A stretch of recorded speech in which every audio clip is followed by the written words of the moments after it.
Welcome to another episode of the Criminal Law Department Presents podcast, a production of the Criminal Law Department at the Judge Advocate General's Legal Center and School in Charlottesville, Virginia. Every 2 weeks, we release a new episode.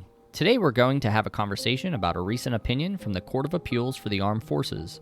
Please note that these episodes may contain facts and circumstances surrounding criminal trials. Listener discretion is advised. All rise! Hear ye, hear ye, hear ye. The Honorable United States Court of Appeals for the Armed Forces is now open and in session. God save the United States of America and this honorable court. Hello, this is Major Steve Dre and Lieutenant Colonel Sean Lister. Lieutenant Colonel Sean Lister, ADC Chair Actual, ADC 6. Back with another episode of CAAF Chats. We've got U.S. versus Black today. This is a pretty good case, sir. You want to kick it off with the facts? Sure. So in this case, the accused unit was at JRTC for an exercise. As part of their responsibilities, the accused and several of the other soldiers had to pull guard shifts. And so when the accused came off his guard shift, he loaned his cell phone to his friend, PFC Avery, whose phone was broken. And he told him that he could use his phone to text, make phone calls, play games, and watch YouTube. He didn't make any other explicit restrictions to other areas of the phone. It was just silent to whatever else he could do with the phone. And that's important here, right? We've got a specific discussion about that authorization that he gave and what that means and what it doesn't mean, right? Yeah, it's going to become really important as we go through the case, and really the holding turns on that fact. So while PFC Avery had the phone, he accidentally opened up the photo gallery. A notification came in. He tried to get rid of the notification. When he swiped, the photo gallery opened up, and he noticed some photographs of clothed female members of the unit. And the pictures appeared to be focused on their buttocks. And so he thought that was improper and notified his acting first sergeant. Acting first sergeant came down and looked at the photographs that PFC Avery showed him, and then he opened up the rest of the photo gallery and started looking through and found what he thought was child pornography.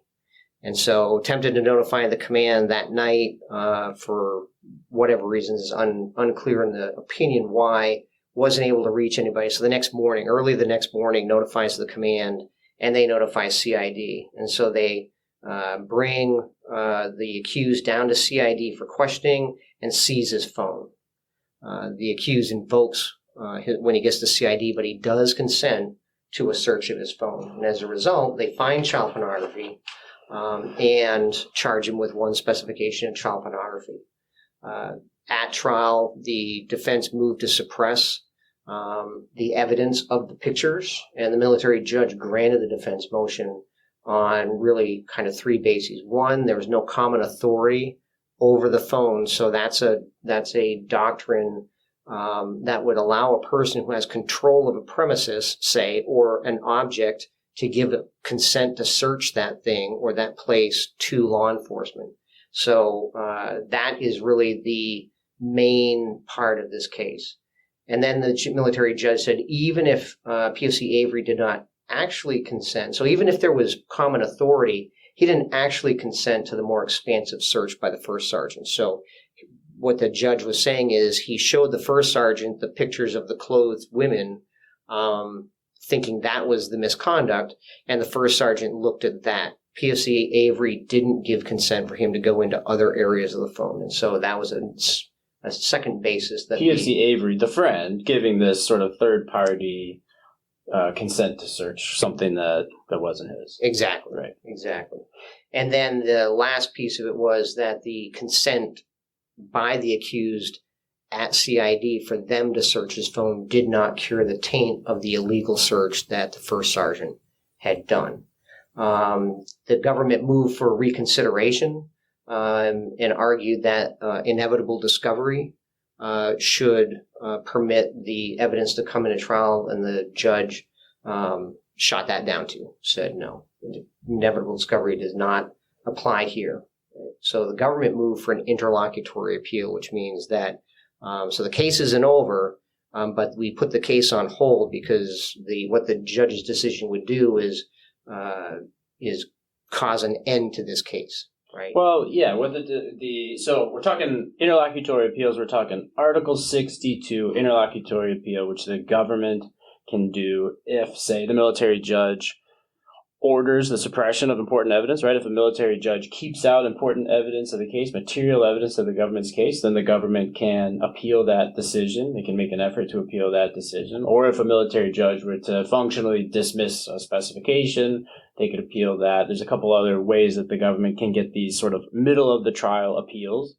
And right, the reason for that is because if the military judge keeps this evidence out and it was that important to the government's case, then the case is over. That's why we have an interlocutory appeal like this for the government. Exactly. So the government then, after the judge suppressed this critical evidence, right, it's probably the only evidence they would have had, this evidence on the phone, then the government chose to appeal this under Article 62. All right, sir, take us off.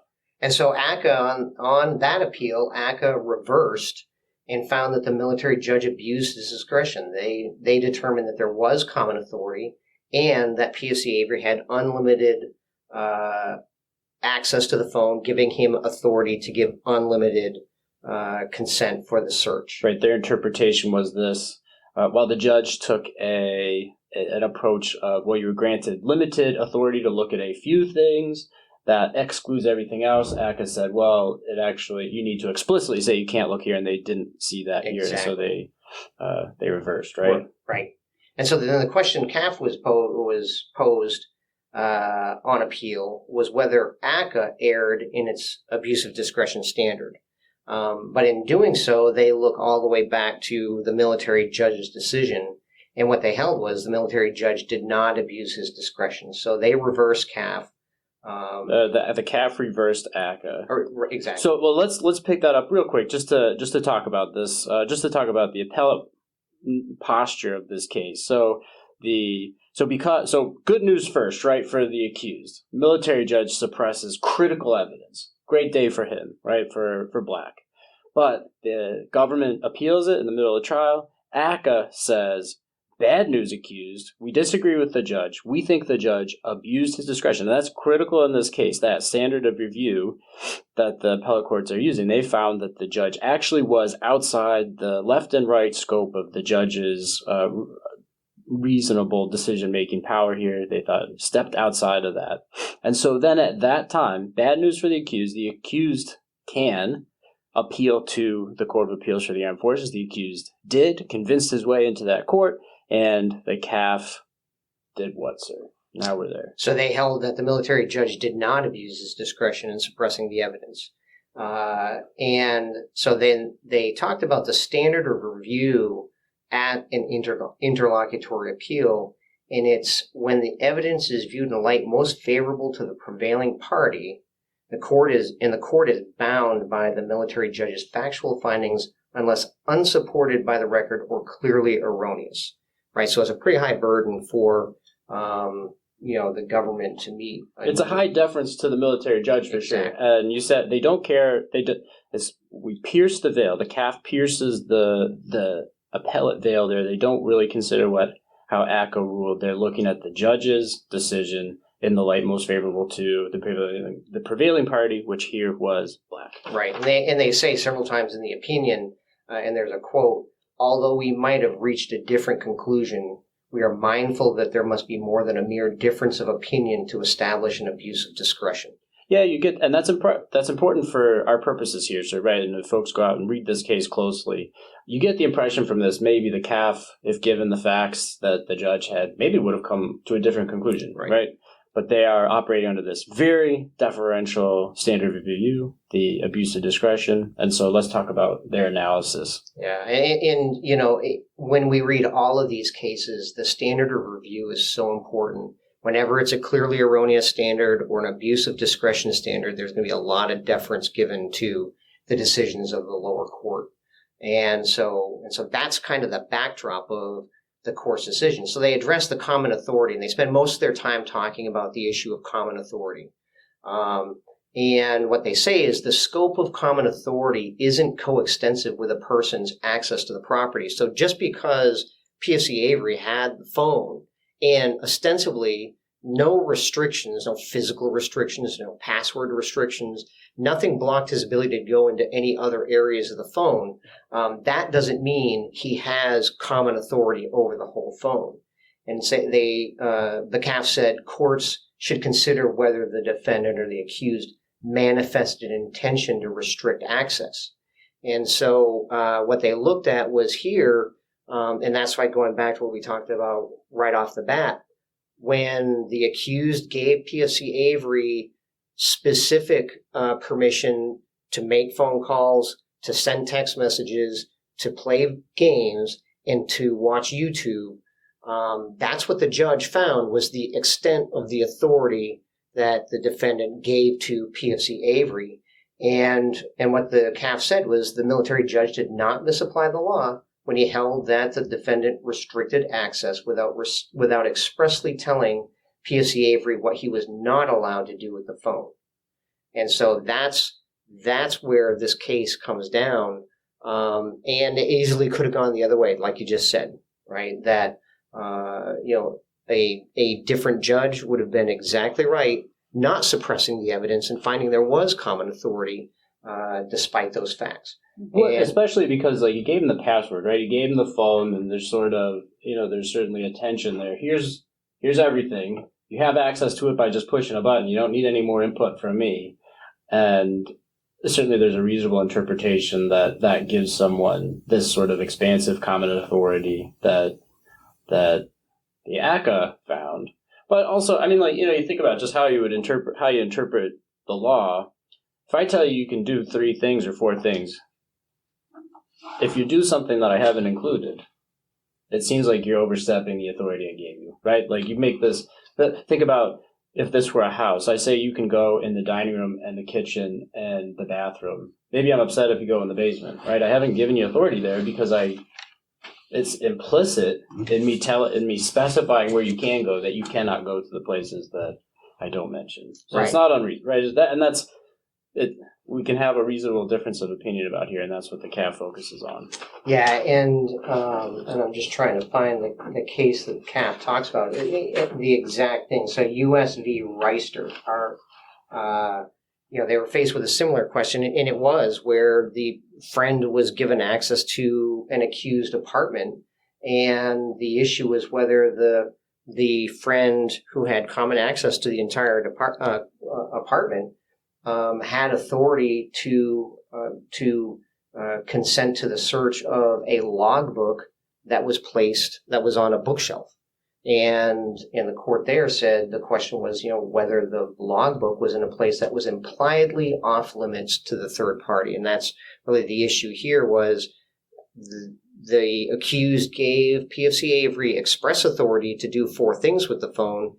And so the military judge, and then C.A.A.F said that was not an abuse of discretion. The military judge said the rest of the phone was impliedly off limits. And so that was the basis for suppressing the images that were charged in this case. Then C.A.A.F turned to the inevitable discovery issue. So under MRE 311C2, even if there is an unlawful search, if the evidence would have been found through inevitable discovery, then that will overcome the unlawful nature of the search. But to succeed on this point, the government has to prove by a preponderance of the evidence that at the time of the unlawful search, government agents were taking action or pursuing leads that would have led them to the inevitable discovery, even in the absence of the unlawful conduct. The military judge found the CID agent's testimony to be, unpersuasive at best or incredible, giving it the... Yeah, well, let's break that down a little bit because, so the inevitable discovery argument by the government is that on this phone, you see the swiping action, okay, you see a picture that seems improper. Right, not illegal. There was nothing about, and that's important here, is that it wasn't a violation of 120 Charlie or 117 Alpha. There was no nudity in it. It wasn't just by its nature an improper picture. It just maybe a little, you get queasy looking at, why are you taking pictures of people that aren't paying attention? That was the concern, but it wasn't necessarily a crime to do that. Right. And so then when you said the judge found the CID agent's testimony not credible, it meant that the military judge didn't think that CID would have pursued an investigation into that phone based on just, I saw a picture of a service member in the unit from behind, and it looks like kind of this surreptitious picture. The judge found, and the CAAF agreed, that would not have inevitably led to a probable cause search authorization of this phone that would have then justified searching into the other files and then finding this child pornography. Right. And in kind of in the next section where they talk about the sufficient attenuation, CAAF specifically says that CID would not have been interested in pursuing an investigation just based on the images of the clothed service members. And so, the military judge and CAAF quickly dealt with the inevitable discovery issue and said there was no investigation going on by CID at the time that the first sergeant unlawfully searched the phone, and there would have been no investigation based on these pictures of the clothed female service members. And so that's why there was no inevitable discovery in this case. And then the last ditch by the government was they said, well, the accused consented to the search when he went to CID the next morning. And so there was kind of this idea that there was a sufficient attenuation between the unlawful search and then the consent given by the accused. And the court, looking at Brown v. Illinois U.S. Supreme Court case, there's three factors that they're going to look at to determine whether there is sufficient attenuation. The first is the temporal proximity of the unlawful search to the subsequent consent. So in this case, it was only 3 hours, right? So the search was done virtually in the middle of the night. They woke the kid up. They brought him to CID the next morning.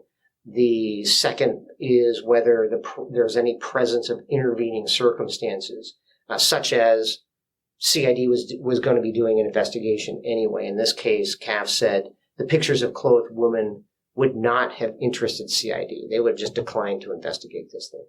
And then the last element is the purpose and flagrancy of the misconduct. Here, CAAF said there was no bad intentions on the part of the first sergeant. However, they did find that his actions were avoidable and unlawful. And so based on the three Brown factors, there was not sufficient attenuation between the unlawful search and the consent given the next morning to save the search. And so the evidence goes back. The military judge's decision is upheld. The evidence will be suppressed, and in this case, will die on the vine. Right. All right. Great, sir. Yeah, so useful. Yeah, keep that in the back of your mind if you're thinking about citing to black and saying, hey, this is the standard this is exactly what common authority is. It may not be that, right? Because again, this was a case about whether the judge stepped outside of those reasonable decision-making limits, and it's not that, but maybe this isn't the idea. Maybe there is some wiggle room there in third-party consent, but here, Article 62, no luck for the government. Yeah, and I think that for the folks who are advising commands or down at the unit level, to me the takeaway here is make sure we're training folks at the unit on what searches are, and in letting them know like where they need to go if they think there's misconduct. This first sergeant should not have just gone and done this on his own. There was no reason for him to have just opened the phone and start fishing around in there without talking to somebody about what is the proper way to do it. And so I think, based on this case, if I were at a unit, I would be probably setting up some legal training to make sure that people in those positions of authority understand what's a search and what they can and can't do, and and train them that their default needs to be get a lawyer involved. That would have saved this whole thing probably from, and maybe there would have never been a case, because if there was at the end of the day no probable cause based on the clothed pictures of the women, it would not have been discovered. Right. That was sort of the inevitable discovery analysis. Right. Is like, hey, you wouldn't have gotten probable cause based on having some pictures. Yeah. But let's say you did, right? Let's say a magistrate looks at that and says, you know what? I think that there's enough chance that based on these pictures of these women that appear to have been taken without their knowledge, they're focused on their buttocks, that leads me to a reasonable basis to believe there may be nude photos of service members taken without their knowledge.